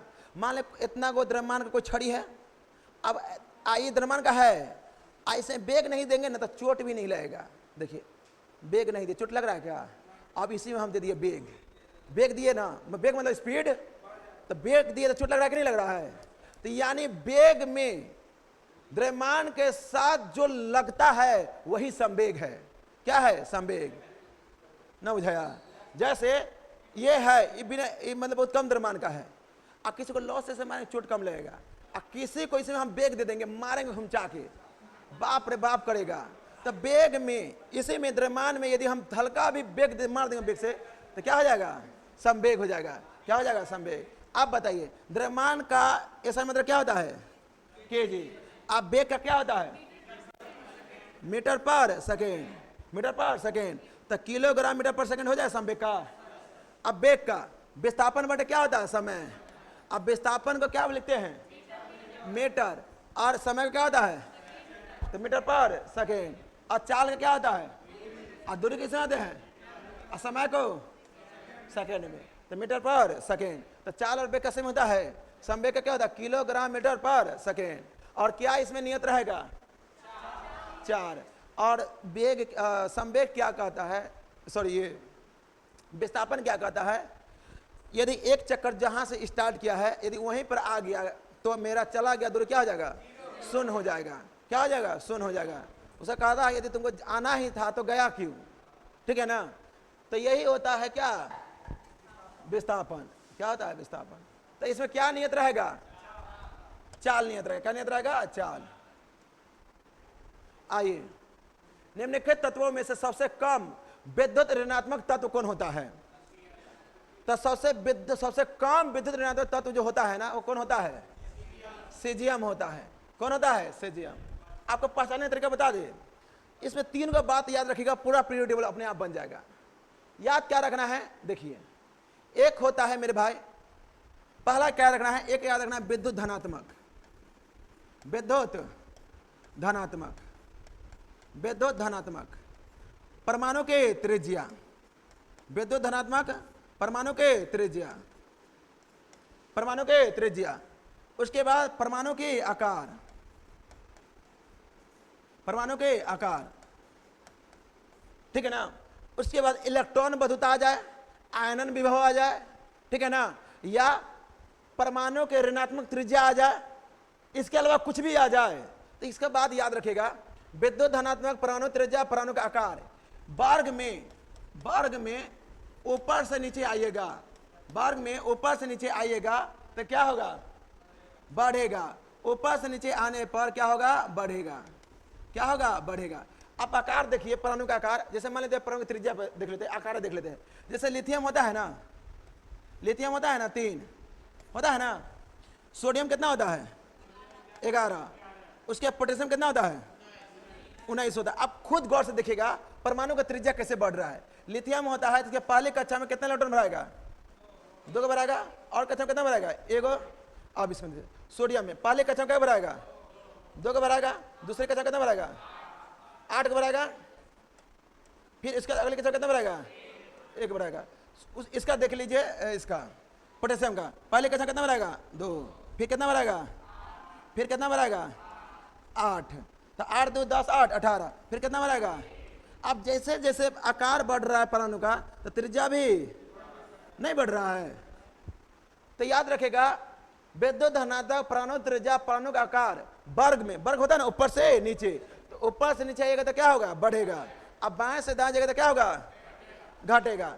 परमाणु का आकार परमाणु त्रिज्या और विद्युत धनात्मक वर्ग में ऊपर से नीचे आने पर बढ़ेगा, अब बाएं से दाएं जाने पर घटेगा। इसके अलावा कुछ भी रहे, इलेक्ट्रॉन बंधुता हो जाए, आनंद विभव हो जाए, परमाणु का ऋणात्मक हो जाए, कुछ भी रहे ऊपर से नीचे आने पर घटेगा। अब बाएं से आवर्त में बाएं से दाएं जाने पर क्या होगा, ये तो क्या होगा घट जाएगा। धनात्मक त्रिज्या और आकार ये क्या हो जाएगा, ये घटेगा। क्या होगा घटेगा, क्योंकि वर्ग में ये बढ़ रहा है, धनात्मक त्रिज्या आकार बढ़ रहा है, तो आवर्त में बाएं से दाएं जाने पर क्या होगा घटेगा। इसके अलावा कुछ भी रहे, इलेक्ट्रॉन बंधुता, आनंद विभव, विद्युत का ऋणात्मक, कुछ भी रहे वर्ग में ऊपर से नीचे आने पर घटेगा। क्या होगा घटेगा। अब बाएं से दाएं जाएगा तो बढ़ेगा। क्या होगा बढ़ेगा ना, बुझाया ठीक है ना। अब देख लीजिए, ये देख लीजिए, अब देखिए यहां पे देखिए निम्नलिखित तत्वों में से सबसे कम विद्युत ऋणात्मक किसका होगा। अब देखिए सबसे कम किसका होगा। आप देखिए एक नंबर हाइड्रोजन होता है ना, हाइड्रोजन क्या होता है लिथियम, लिथियम का क्या है सोडियम, सोडियम के बाद पोटेशियम, पोटेशियम का क्या होता है रुबिडियम, रुबिडियम के बाद सीजियम, सीजियम का क्या होता है फ्रांसियम। फ्रांसियम होता है सबसे कम ऋणात्मक, बाकी यह किसी के साथ अभिक्रिया नहीं करता है, इसलिए इसको छोड़ दिया जाता है। फेमस है सबसे ज्यादा कौन सीजियम, भले है फ्रांसियम। जैसे घर में 2 बेटा है, एक बड़का बेटा एक छोटका बेटा, छोटका बेटा पढ़ उड़ के बन गया दरोगा, बड़का बेटा उसी तरह रह गया है, तो घर में किसका नाम होगा छोटका का। उसी तरह घर में इहो शामिल है, बाकी कुछ नहीं कर पाया, इसलिए ये है सबसे अधिक यही, बाकी ये नहीं रहता, इसलिए कौन हो जाएगा सीजियम। इसका जो होता है ऋणात्मक जो होता है 0.73, कितना होता है 0.73। अब वही इधर से जाइएगा बाएं से दाएं, ठीक है ना। तो हाइड्रोजन के बाद क्या था लिथियम, लिथियम तीसरा में लिथियम, लिथियम का क्या था बेरिलियम, और बेरिलियम का क्या आता है बोरॉन, कार्बन, नाइट्रोजन, और नाइट्रोजन क्या आता है ऑक्सीजन, ऑक्सीजन क्या आता है फ्लोरीन। तो सबसे अधिक विद्युत ऋणात्मकता किसका आ जाएगा फ्लोरीन का। और वो जो अक्रिय गैस है क्या किसी से अभिक्रिया करता है नहीं, वो तो स्टेबल होता है। क्या होता है स्टेबल। स्टेबल होने के लिए हाइड्रोजन रहेगा तो कितना इलेक्ट्रॉन पर स्टेबल हो जाता है 2, कितना हो जाएगा 2। और हाइड्रोजन के अलावा दुनिया का कोई भी तत्व रह जाए उसके स्टेबल होने के लिए कितने इलेक्ट्रॉन होना चाहिए 8 होना चाहिए। कितना होना चाहिए 8। हाइड्रोजन के कक्षा में 2 इलेक्ट्रॉन रहेगा तो स्टेबल हो जाता है, और हाइड्रोजन के अलावा कोई भी तत्व स्टेबल होने के लिए कितने इलेक्ट्रॉन लेगा 8 लेगा। और इधर में आइए तो lithium, lithium, beryllium, boron, carbon, carbon के बाद क्या आता है ऑक्सीजन, नाइट्रोजन, ऑक्सीजन, तब क्या आएगा फ्लोरीन। तो सबसे अधिक विद्युत ऋणात्मकता किसका हो जाएगा फ्लोरीन का हो जाएगा। अब उसका होता है 3.96 शायद होता है 3.9। और सबसे कम किसका होता है सीजियम। फिर इधर से इधर जाइएगा तो विद्युत ऋणात्मकता क्या होता है बढ़ता है। अभी देखें ना, बस परमाणु का आकार धनात्मक त्रिज्या ऊपर से जाएगा तो बढ़ेगा, और बाएं से जाएगा तो क्या होगा घटेगा। उसके अलावा कुछ भी रहे क्या बोलते हैं आनंद विभव हो जाएगा, इलेक्ट्रॉन बंधुता हो जाएगा, या परमाणु का ऋणात्मकता हो जाएगा। ऊपर से नीचे घटेगा, अब बाएं से जाएगा तो क्या होगा बढ़ेगा। तो ऊपर से नीचे आगे तो घट गया, सीजियम है ना घट गया ना, आनंद विभव नहीं घट गया है। अब बाएं फ्लोरीन बढ़ गया, सबसे अधिक किसका होगा फ्लोरीन का, तो किसका हो जाएगा सीजियम हो जाएगा। वहीं लिथियम की बात किया जाए, सबसे हल्की धातु कहा जाए, सबसे हल्की धातु कौन हो जाएगा लिथियम। पानी के साफ करने में किसका प्रयोग करते हैं क्लोरीन का। समुद्र में कम ऊंचाई में गोताखोर जब डुबकी लगाता है तो ऑक्सीजन के साथ क्या लगाता है? ऑक्सीजन के साथ नाइट्रोजन। और अधिक गहराई के लिए किसका प्रयोग करते हैं? ऑक्सीजन के साथ हीलियम। अधिक गहराई में जाएगा तो हीलियम, और कम गहराई में रहेगा तो नाइट्रोजन। चिप्सों में क्या रहता है? चिप्सों में क्या रहता है? नाइट्रोजन। क्या रहेगा? नाइट्रोजन। ठीक है ना? हाँ, ऑक्सीजन के साथ क्या रहेगा? हीलियम। याद रखिए, ऑक्सीजन के साथ क्या रहेगा? हीलियम। वेंटिलेटर में यानी कृत्रिम सांस लेने के लिए, वेंटिलेटर में कृत्रिम सांस लेने के लिए ऑक्सीजन के साथ क्या रहेगा? हीलियम। क्या रहेगा? हीलियम। और समुद्र में कम गहराई के लिए नाइट्रोजन। क्या रहेगा? नाइट्रोजन। चिप्सों में क्या रहता है? नाइट्रोजन। उसके बाद बात किया जाए, सबसे हल्की धातु कौन हो जाएगा? लिथियम। सबसे भारी धातु ऑस्मियम। सबसे भारी कौन हो जाएगा? और सबसे कठोर कौन हो जाएगा? प्लेटिनम। सबसे कठोर कौन हो जाएगा? प्लेटिनम। ठीक है ना? और सबसे कठोर तत्व कहा दे? सबसे कठोर तत्व हीरा। सबसे कठोर तत्व हीरा होता है। कौन होता है? हीरा। कहीं कहीं कठोर में प्लेटिनम नहीं रहेगा ना तो क्रोमियम भी रहता है। क्या रहता है? क्रोमियम भी रहता है। तो देखिएगा सबसे अधिक आंसर कौन होगा? प्लेटिनम। प्लेटिनम और क्रोमियम रहे तो प्लेटिनम आंसर हो जाएगा। ठीक है ना? अधिक प्लेटिनम नहीं रहे तो क्या मरेगा? क्रोमियम। और सबसे पहला खोजा गया धातु कौन था? कॉपर। सबसे पहले खोजा गया धातु कौन था? कॉपर। सबसे अधिक इस्तेमाल होने वाला धातु कौन सा है? लोहा। सबसे अधिक इस्तेमाल होने वाला धातु कौन सा है? लोहा। सिक्का धातु में किसका प्रयोग करते हैं? कॉपर, चांदी और सोना। सिक्का धातु में किसका प्रयोग करते हैं? कॉपर, चांदी और सोना। कॉपर, चांदी और सोना। कॉपर, चांदी और सोना। ठीक है ना?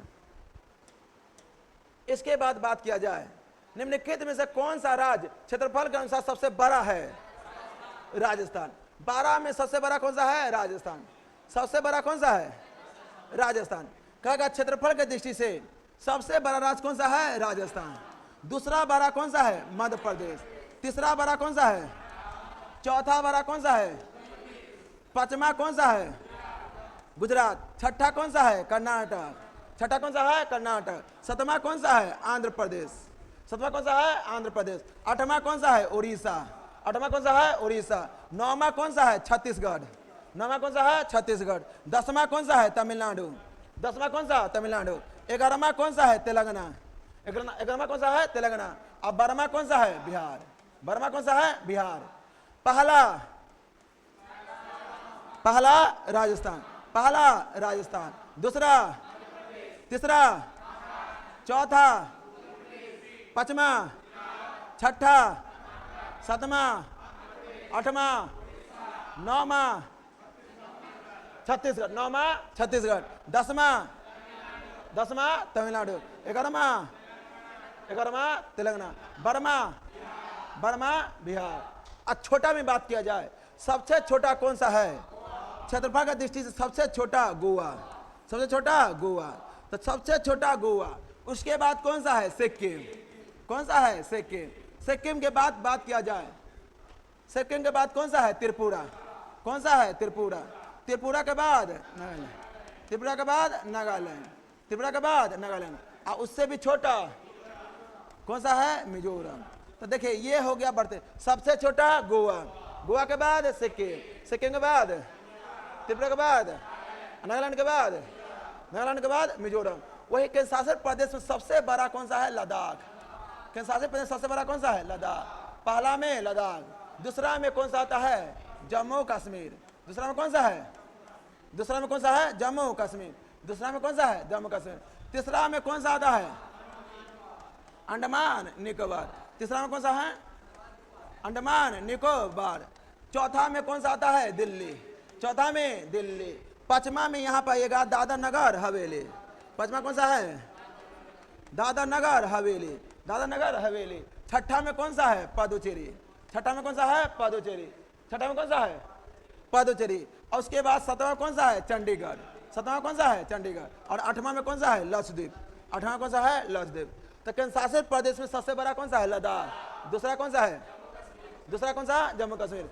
और तीसरा में बड़ा कौन सा है? अंडमान निकोबार। चौथा में दिल्ली। चौथा में दिल्ली। पांचवा में दादर नगर हवेली। छठा में पुडुचेरी।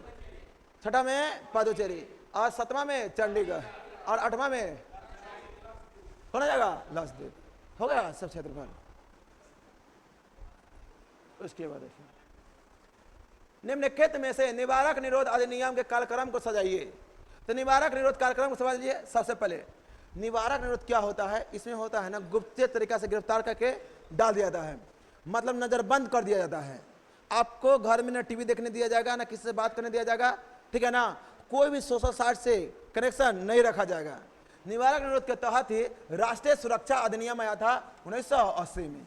राष्ट्रीय सुरक्षा अधिनियम कब आया था? 1980 में। राष्ट्रीय सुरक्षा अधिनियम कब आया था? 1980। राष्ट्रीय सुरक्षा अधिनियम कब आया था? 1980 में आया था।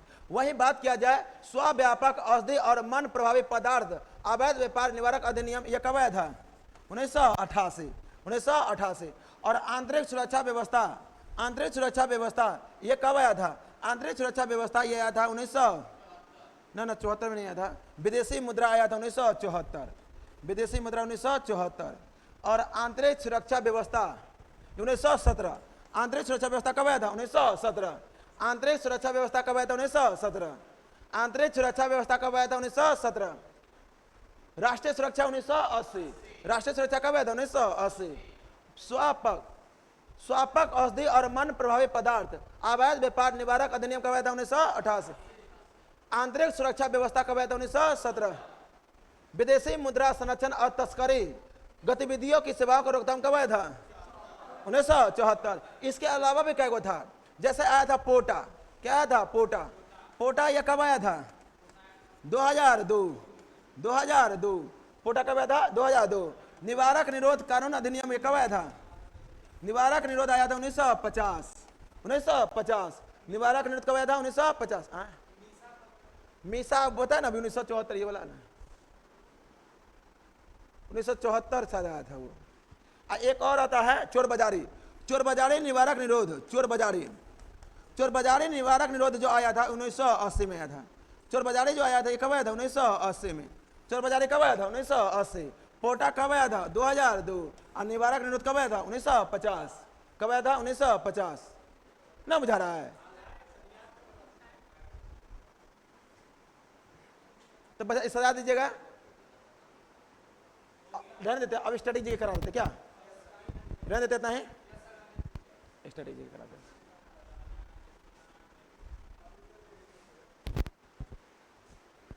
कहाँ चले? बहुत देर से थे।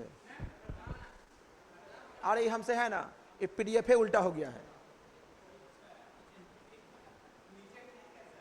हाँ नीचे ठीक है, पहला पेज में उल्टा हो गया है। अरे इसे ही लटवा देते हैं, बहुत आसान है। देखो आसान है, देखिए ना आसान है, हमको याद है ना सर। देखिए ना अब देखिए, देखिए अब देख शॉर्टकट में समझिए। एक होता है भूतापीय, ठीक है ना, एक क्या होता है? भूतापीय। एक होता है जल तापीय और एक होता है नाभिकीय संयंत्र। भूतापीय, जल तापीय, नाभिकीय संयंत्र, ये तीन को बिहार दरोगा, बिहार एसएससी का फेवरेट है। आएगा तो यहीं से आएगा, इससे बाहर नहीं आएगा।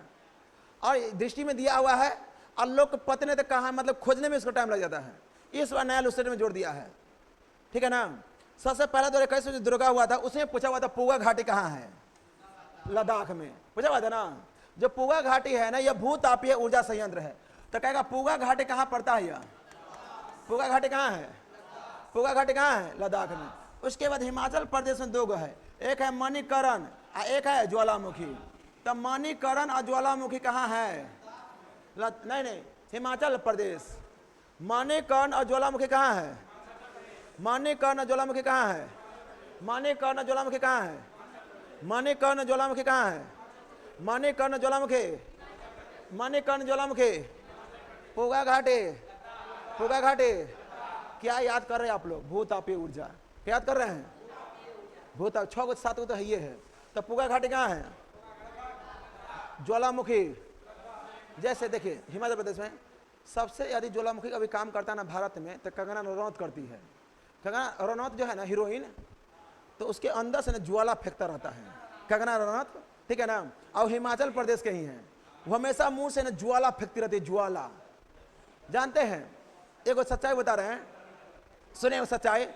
लड़का का एक बात बता रहे हैं, लड़का का हल्का पैंट का हल्का नीब खुला रह जाता है ना, चैन, तो वो लज्जित होकर अपना सर तक ऊपर नहीं कर पाता है, ठीक है ना। और वहीं लड़कियां भरी महफिल में पेट का नाभिक दिखाकर, पीठ मतलब पूरा पीठ पीठ पीठ दिखाकर और जंघा दिखाकर कहेगी पुरुष को, देखो तो इसका मानसिकता कितना गिर गया है। लड़का को कहेगी से पुरुष से कितना मानसिकता गिर गया है। और खुद नाभिक दिखा रहा है, पीठ दिखा रहा है, जंघा दिखा रहा है तो कुछ ना होता है, और कहेगा पुरुष का मानसिकता गिर गया है। ठीक है ना, तो ऐसा समाज हो चुका है। ठीक है ना, ये बात होता है। तो पुगा घाटी कहाँ है? लद्दाख। मणिकर्ण ज्वालामुखी कहाँ है? हिमाचल प्रदेश। वहीं बात किया जाए तपोवन का, तपोवन पड़ता है उत्तराखंड में। तपोवन कहाँ पड़ता है? तपोवन कहाँ पड़ता है? आज सूरज कुंड पड़ता है झारखंड में। सब गलती मार देते, कहाँ पे? हरियाणा। ठीक है ना। और सूरज कुंड कहाँ पड़ता है? सूरज कुंड कहाँ है? फिर से पुगा कहाँ है? मणिकर्ण, ज्वालामुखी, तपोवन और सूरज कुंड, सूरज कुंड, सूरज कुंड, सूरज कुंड। और छत्तीसगढ़ में है ताता पानी। छत्तीसगढ़ में, छत्तीसगढ़ में, छत्तीसगढ़ में ताता पानी। और वही उड़ीसा में है तप्त पानी। उड़ीसा में क्या है? उड़ीसा में तप्त पानी। उड़ीसा में, उड़ीसा में तप्त पानी। मध्य प्रदेश में है अनहोनी। मध्य प्रदेश में क्या है?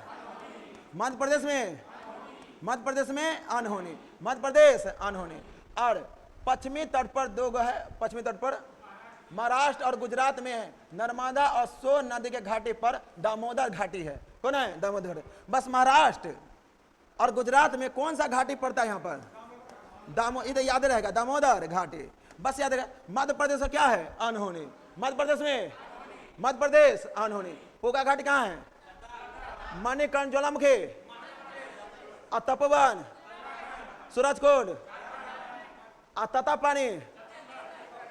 छत्तीसगढ़ कहाँ है? छत्तीसगढ़। और तत्पानी उड़ीसा। अब नापके संयंत्र देख लेते, क्या देख लेते हैं? नापके संयंत्र छोटा सा, छोटा सा ही है, ऐसा याद होगा आप लोग का।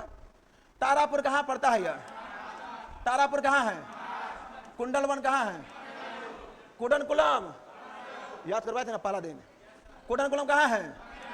और रावत भाटा किसके सहयोग से? और तारापुर किसके सहयोग से? कुडनकुलम किसके सहयोग से? रूस। किसके सहयोग से? रूस। नरोरा कहेगा, और बिजली कहेगा, मतलब ककरापरा कहाँ है? कलपक्कम। जैतापुर कहाँ है? जैतापुर महाराज, जैतापुर महाराज, जैतापुर महाराज। तारापुर कहाँ है? किसके सहयोग से? कुंडलकुलम कहाँ है? किसके सहयोग से? रावत भाटा कहाँ है? किसके सहयोग से? कनाडा से। किसके सहयोग से? कनाडा। नरोरा कहाँ पड़ता है? नरोरा कहाँ पड़ता है? उत्तर प्रदेश। कैगा कहाँ है? बिजली। ककरापरा कहाँ है? कलपक्कम, जैतपुर, जैतपुर महाराज। तो महाराष्ट्र में दो गो है, तारापुर और जैतपुर। तारापुर और जैतपुर। तमिलनाडु में दो गो, तमिलनाडु में दो गो। एक कलपक्कम है, एक कुडनकुलम। कलपक्कम और कुडनकुलम। तो महाराष्ट्र में दो गो और तमिलनाडु में भी दो गो। महाराष्ट्र में कौन कौन है? तारापुर और जैतपुर।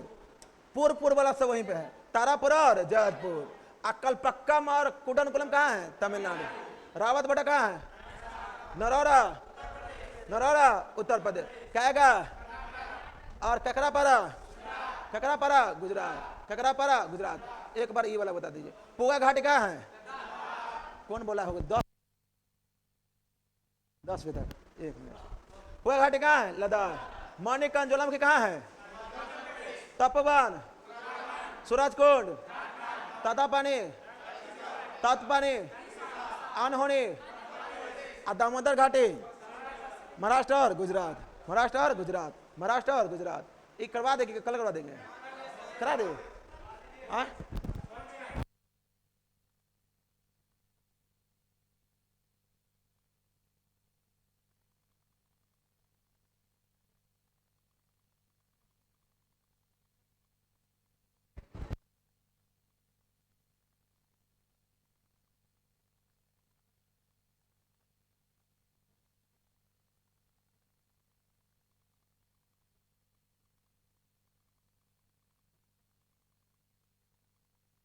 अभी तक पढ़ेंगे हम लोग। ठंडा का सीजन आएगा ना तो 7 से 11 करेंगे। हम बतिया लिए सर से। ठंडा का सीजन आता है ना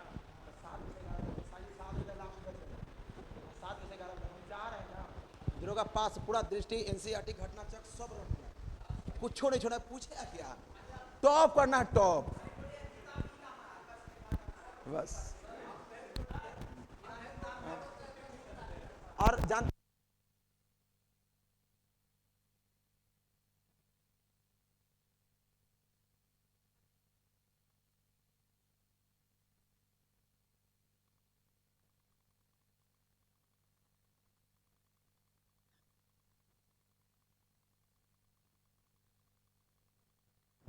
देखिए, हाँ भेज देंगे।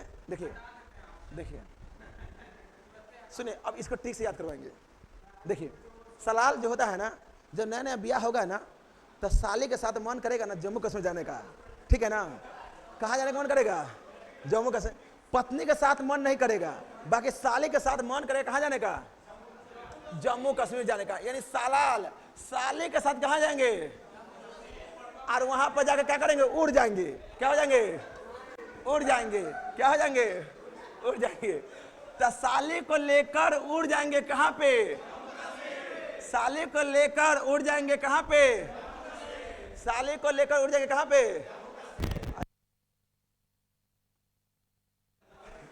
तो साली को लेकर उड़ जाएंगे कहां पे? जम्मू कश्मीर। देखिए बयारा सिउल, ठीक है ना, बयारा सिउल। तो बयारा सिउल, बैरा बहला, बैरा बैरा सब कहां पे है?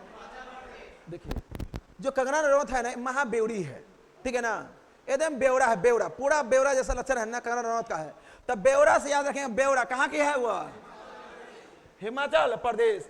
ये बेवड़ा जैसा काम के लिए थी, इसीलिए चंडीगढ़ गेट पर एक आदमी मारा था, चमका दिया उसको, पूरा चमा दिया था इसे, ठीक है ना, चमरा दिया था उसको। क्या कर दिया था? चमरा दिया था। कहाँ पे? हिमाचल प्रदेश। तब बेवड़ा को चमेरा, कहाँ पे? बेवड़ा चमेरा कहाँ पे? और टनकपुर तो इतना फेमस जगह है। टनकपुर कहाँ पड़ता है? उत्तराखंड। टनकपुर कहाँ पड़ता है? उत्तराखंड। टनकपुर कहाँ पड़ता है? ठीक है ना। देखिए अब बस में, ट्रक में या ट्रेन में जाइएगा ना, तो लोग गीत गाता है। क्या गाएगा? गीत। अब गीत गा के ऐसे हाथ फैला, सिक्का देना, सिक्का देना, 1 रुपया 2 रुपया, ठीक है ना। तो गीत गा के क्या मांगता है? सिक्का। गीत गा के क्या मांगता है? गीत गा के क्या मांगता है? तो रंगीत कहाँ हो जाएगा? अच्छा चमेरा कहाँ हो जाएगा? चमेरा, चमेरा, चमेरा। अब बेवड़ा हिमाचल में। टनकपुर, टनकपुर। और लोकटक तो सबको याद है, मणिपुर। लोकटक। और झज्जर कहाँ है? हाँ, दुल्हन को भी लेके गया था। दुल्हीन, दुल्हीन, उड़ी और सलाल कहाँ पे? दुल्हीन, उड़ी कहाँ पे? और ओमकारेश्वर। देखिए ओमकारेश्वर और महाकालेश्वर कहेगा मध्य प्रदेश। यह जो 12 गो शिवलिंग है ना, उस शिवलिंग में ओमकारेश्वर और महाकालेश्वर वो कहाँ आता है? मध्य। और तीस्ता तो सबको याद होगा, सिक्किम और पश्चिम बंगाल। तीस्ता नदी सिक्किम से निकलता है ना, तो तीस्ता नदी सिक्किम से निकलता है, सिक्किम और पश्चिम बंगाल। और देख लीजिए धौली गंगा, ये तो सबको याद होगा। धौली गंगा कहाँ हो जाएगा? धौली गंगा, धौली गंगा उत्तराखंड। सेवा पार्वती, पार्वती, पार्वती, पार्वती हिमाचल प्रदेश। सेवा धौली गंगा, तीस्ता, तीस्ता, तीस्ता कहाँ है? सिक्किम में। एक फिर से बार, सलाल कहाँ पे? उरी कहाँ पे? बायरासियोल। आई जाने NHPC, NHPC परिचालन विद्युत केंद्र, ठीक है ना, national hydrochloric power corporation. Uri कहाँ पे है? जम्मू कश्मीर। बायरासियोल कहाँ पे है? चमेरा। और टनकपुर कहाँ पे है? रंगीत कहाँ पे है? लोकटक कहाँ पे है? झज्जर कहाँ पे है? दुल्हस्ती, ओमकारेश्वर, तीस्ता, धौली गंगा, सेवा, पार्वती, पार्वती, पार्वती, पार्वती हिमाचल प्रदेश। पार्वती माना बस हो जाए, बहुत बोला है। आइए कुछ जाति जो है, नस्ल, धान के नस्ल याद कर लेते हैं, ठीक है ना। धान, गेहूं, भैंसी से का नस्ल याद करते हैं। हाँ तो लड़की लेट हो जाएगा। आरक्षण मिला हुआ है सबको। ये सब है ना, ये दरोगा का फेवरेट है। एक वो पूछेगा आपसे से ये किस किस्म का फसल है, ठीक है ना, आ लीजिए याद कर लीजिए, ठीक है ना। पहले याद कर लेते हैं, प्रजाति याद कर लेते हैं, पहले चावल का, सब्जी का, इसके बाद याद हासिल का। बोलिए, जाया जो होता है, जाया, जाया किसका है? जाया बच्चन, सबसे छोटी है धान का। जाया जयंती जगन्नाथ जागृति, जया जयंती जगन्नाथ जागृति, ये सब किसकी किस्म है? जया जयंती जगन्नाथ जागृति किसका है? धान का। उसके बाद बाला विजय पद्मा सरस्वती मसूरी किसका है? धान का। बाला विजया पद्मा सरस्वती मसूरी किसका है? धान का। IR8 किसका है? इलुस्ट्रेशन में एक को दिया है IR20, बाकी ये दोनों नहीं दिया हुआ है। IR8, IR20, IR20 किसका है? धान का। IR64 भी है, IR64 भी धान का है। बस IR लगा किसका हो जाएगा? धान का। कृष्णा साकेत, साकेत 4 सोना किसका है? धान का। जया जयंती जगन्नाथ जागृति किसका है? बाला विजय पद्मा सरस्वती किसका है? IR वाला किसका हो जाएगा? साकेत किसका है? भेज देंगे, पहले याद